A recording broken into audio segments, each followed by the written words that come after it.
This is Bert Hernandez, the founder of the Think and Grow Rich Mastermind and Accountability Group, as well as other Think and Grow Rich and fitness groups here on Facebook. In this video, you'll get an inside peek on how the most successful student of Napoleon Hill rose to success. W Clement Stone is considered to be Napoleon Hill's best student. With a small investment of $100, Mr. Stone built his insurance company into a multi-million-dollar enterprise that became known as the Aon Corporation back in the 1980s. However, he was certainly no overnight success. It took years of learning how to sell and training others in how to sell and manage people that eventually led to his meteoric rise. It was a man by the name of Morris Pincus that was attempting to sell a book to Mr. Stone and his sales organization that changed his life.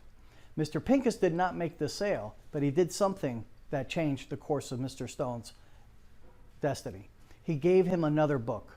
That book was Think and Grow Rich. When Mr. Stone read Think and Grow Rich, its philosophy coincided with his own in so many respects that he too started the habit of helping others by giving them inspirational self-help books. He sent over 1,000 copies of Think and Grow Rich to his sales force.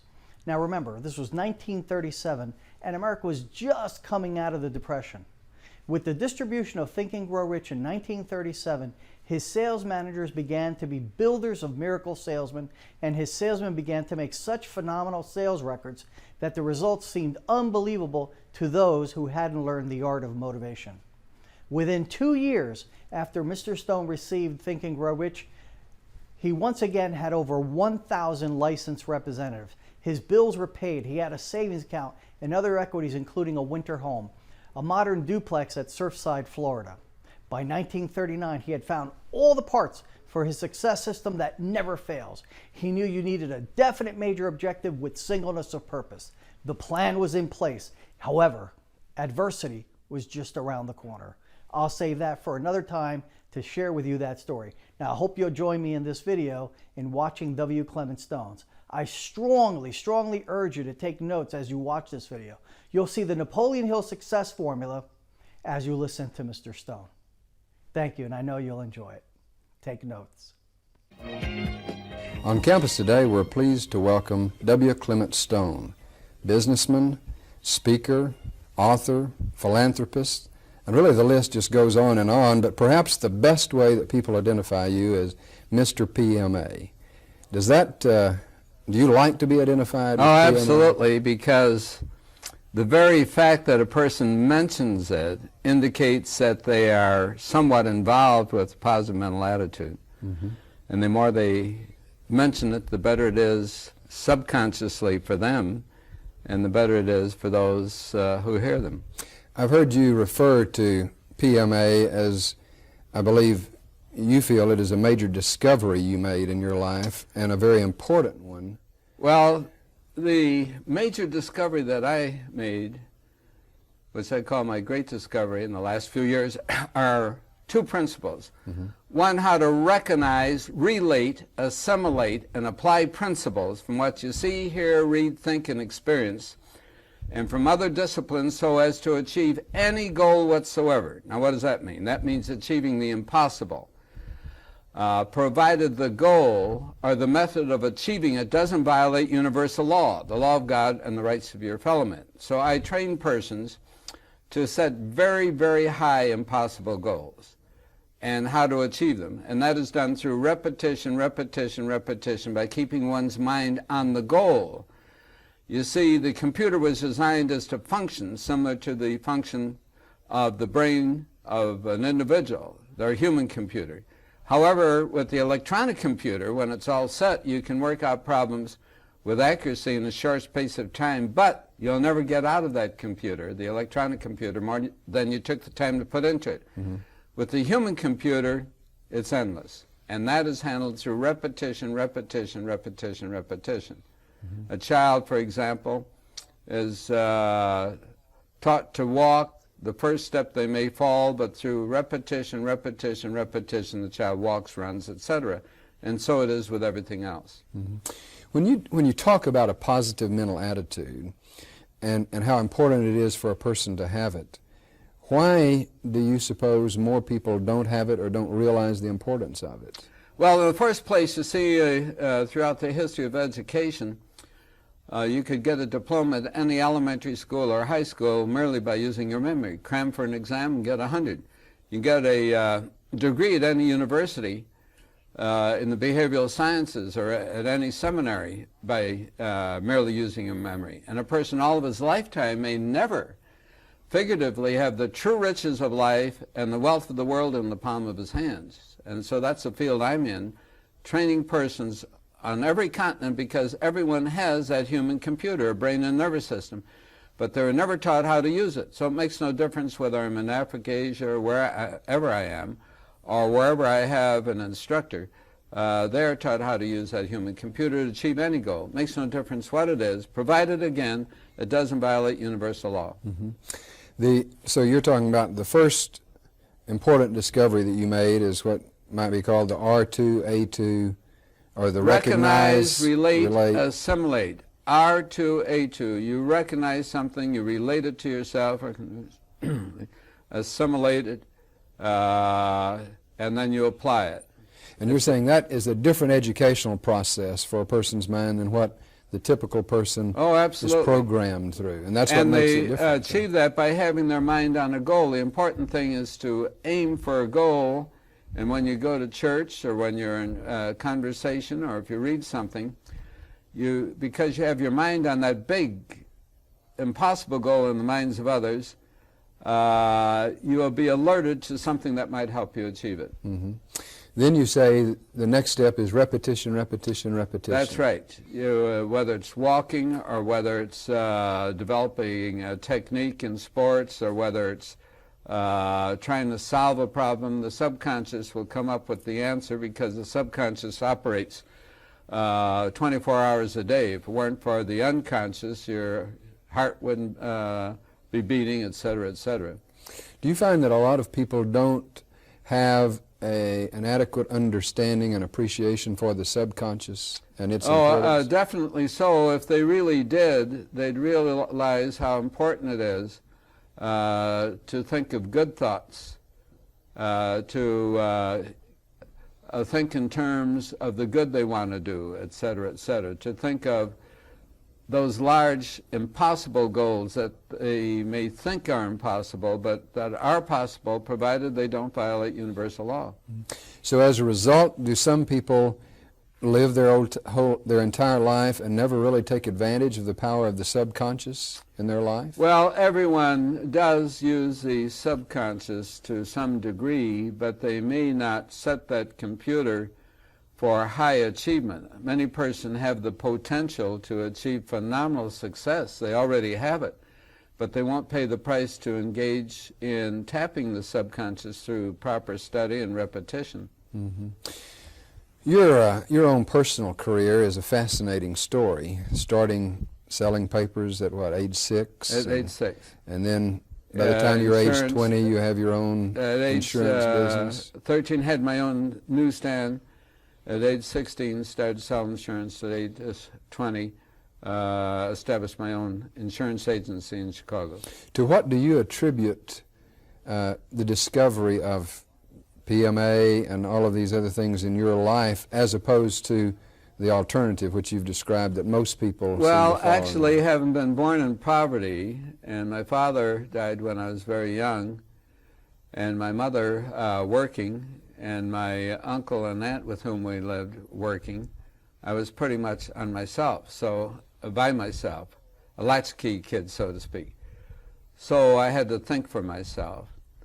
And fortunately, my mother, by virtue of the fact that I had some problems, prayed for guidance, and sent me to a parochial school for 2 years, after which time I was ready and she was ready.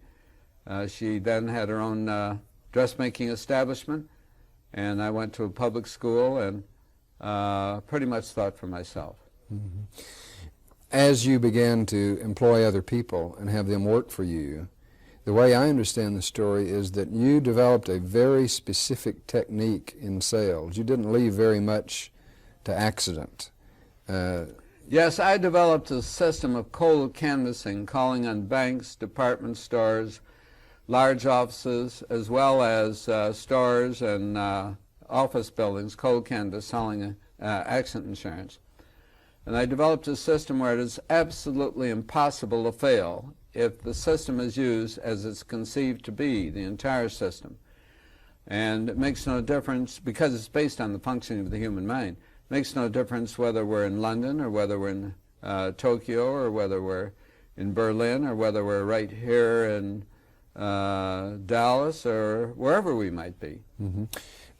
Is there any danger that when you're training someone, the techniques that you have learned and incorporated in a very personal way into your life, that they only come across with the superficial techniques, but they haven't really incorporated into their personality and made it real? Not the way I train them, because I train them as if I would train an actor, an actress, an exact sales talk, just as you might with a play. The proper emphasis, hesitation, when to use humor, how to leave, every emotion. I train just like I train an actor and or actress, and it's impossible to fail if they use the system as it's conceived to be. But I think when some people hear that, they may be reminded of the telephone calls they sometimes get, for example, from a salesperson over the phone who is obviously reading a scripted sales talk, and they get the feeling that this person is, you know, is controlled by that scripted sales talk as opposed to really responding. No, that's not true, because we train them as an actor. If you see a great play, you'll know whether the actor is really living the part. I go out with the salesman in the beginning and also check later. For example, here is a young chap, 19, red-headed kid that was selling, and I was standing beside him, and this lady said, "Boy, isn't he terrific? What a salesman." She didn't know that I had trained him with those exact words, with exactly how to use the directional force of the eyes, the pen, etc., how to close. When you see a great play by a great artist, it never occurs to you someone else wrote the lines. Mm-hmm. So they really have incorporated it into being a very real thing for them. That's right. From the standpoint of... the burden of teaching is upon the one who wants to teach. The burden of learning is upon the one who wants to learn. Mm-hmm. I want to teach, therefore I evaluate the results that I get. Mm-hmm.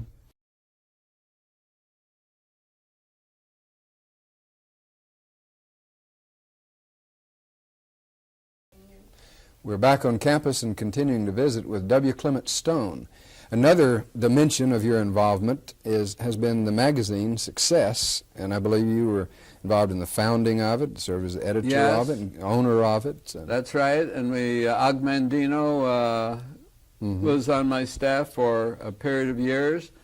We're now merged with Hell Publications, and we're on the newsstand all over the nation, and as well as have the magazine Working Women. The magazine is really an inspirational magazine. Mm-hmm. This month's issue, for example, we have a picture of the President Reagan, and an article by President Reagan, and I have a humorous article about a stogie, a cigar. The word success, I think, might mean different things to different people. How do you define success? Well, success in the true sense is achieving a predetermined goal. However, the word success to many persons means financial. To me, success means achieving any goal whatsoever that doesn't violate universal law, the law of God, and the rights of your fellow man, so that you can be successful in acquiring wealth, if you wish, successful in raising children, successful in sharing with the world the blessings the good Lord has given to you. You can be successful and have a successful life in many things. The important thing is that you share with others the blessings that you've been fortunate enough to receive. But I like that definition because it allows for people to understand success in a context that goes beyond just monetary success, doesn't it? One of the things I've heard you say is that there are two very important powers that are available to all of us, the power to choose and the power of prayer. Would you elaborate a little bit on Yes, how there are those really powers... 4 powers: the power to choose, the power of prayer, if one knows how to pray, and that's to be specific. And years ago I decided that giving prayers of thanks wasn't good enough unless you proved your thanks, other than by just words and by sharing the blessings the good Lord has given to you. And the other is the power to engage in creative thinking time, and the next one is the power to act. Action is the key word. Many people do a lot of thinking, but they don't really get into action. They don't motivate themselves. And that's because they weren't taught at school how to motivate themselves. That's being changed now. I predict that only a few years there'll be very few institutions that won't be training the professors, the clergymen, the teachers in the art of motivation with PMA, so they in turn can train their parishioners or their students. When you talk about the power to choose, are you suggesting that some of us don't avail ourselves of that power and That's just right. become victims instead? That's right. You see, a person can choose, if they wish, to set high goals, impossible goals that do not violate universal laws, etc., and then to do something about it. That's where the individual must choose to motivate himself. And the secret is to keep the goal before him and to repeat and repeat daily. Mm-hmm. From the standpoint of motivation, do you believe it's possible for one person to motivate another person, or do you believe each person has to motivate himself or herself? Well, let's put it in this form. One person can motivate another person through the use of suggestion. However, as Dr. Emil Coué pointed out so many years ago, it isn't the words of the one saying them, but it's the reaction of the individual himself to those words, so that he really motivates himself. But it's like pushing a button to turn on the light. It isn't the push that does it, it's when two things connect that really do it.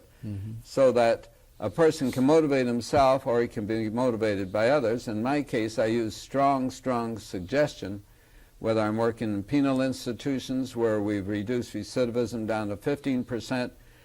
At the time we were evaluated in the Chicago area, for every 100 men released, 87 came back. On a 15% recidivism rate, 85 stay out. When you talk about goal setting, do you find that most people in general do have a well-developed system for goal setting, or are a lot of people still uncertain or unclear about how to set goals? Well, everyone has goals in the broad sense. They go to work, for example, and they come home and they eat and they sleep.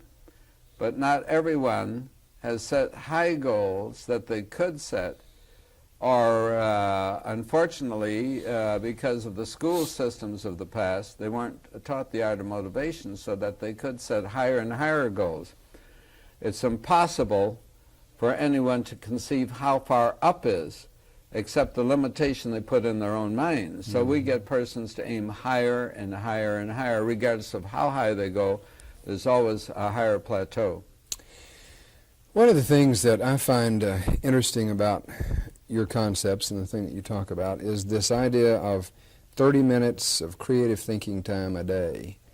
It seems that in the very busy kind of world that people live in today, a lot of people feel pressure to keep their hours filled with all of the busy things they need to be doing, as opposed to isolating that and reserving and preserving that 30-minute time. Yes, a person does really what he wants to do.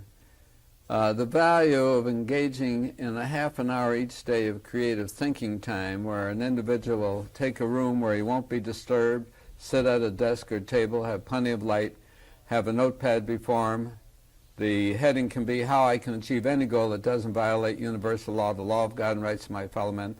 The next line can be the big goal, the impossible goal in the minds of others. And he can have other goals. And just sit and concentrate. Put a line down the center of the pad. Ideas will occur that may work. Jot in the right-hand column. Ideas may occur that are negative, like I don't have the money, I don't have the experience. Put in the left-hand column. Those are goals to be overcome. And through repetition, repetition, repetition, the subconscious will come up with the answer, because that's how that human computer works, is through repetition, repetition, repetition. Many persons, for example, worry, and they get exactly what they worry about, because that's the way the computer operates. And that's a form of repetition, isn't it? That's right. Worry Right. would be a form of... In the repetition, I have read on several instances where you have very specific statements that you suggest a person repeat this statement, say 50 times a day to themselves, or things like that. Would you elaborate on the value of doing that? Yes, in my case, I repeat, someone asks, I do it all the time. Someone asks me how I feel. I say, I feel healthy, I feel happy, I feel terrific. Or I might say, I'm riding a persistent, continuous, permanent wave of good fortune. Where so many people will tell about their aches and pains, who in the world is interested? Besides the harm it does them, the person who does that, because it's through repetition that the subconscious operates, and they're going to have more problems. Mm-hmm.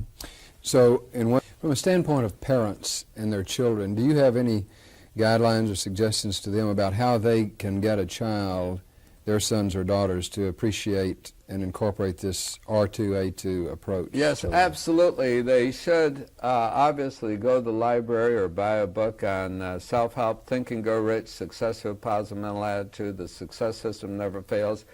But for any reason they don't care to buy books or read books, they should operate on good finding in helping the child, rather than fault find or criticism. As soon as you criticize a person, they're on edge, they're going to fight back. But through fault finding, and great teachers, what they do is help kids through good finding. Melva Collins, for example, in Chicago, the teacher that's has become world famous. Some kid does something, she put her loving arms around him and talk about some of the good things, and then say, now you don't want to do this again, and so forth, rather than criticize. As soon as you criticize a person, regardless who that person is, they're on edge. You don't do that in motivation, because the criticism will cause a negative reaction. Then do you incorporate that same approach as a manager or a businessman to an employee? Definitely. What we do is to show them. We don't find fault with them. We first point out, look, you're doing a good job here, but here's how you might improve here. Let me show you.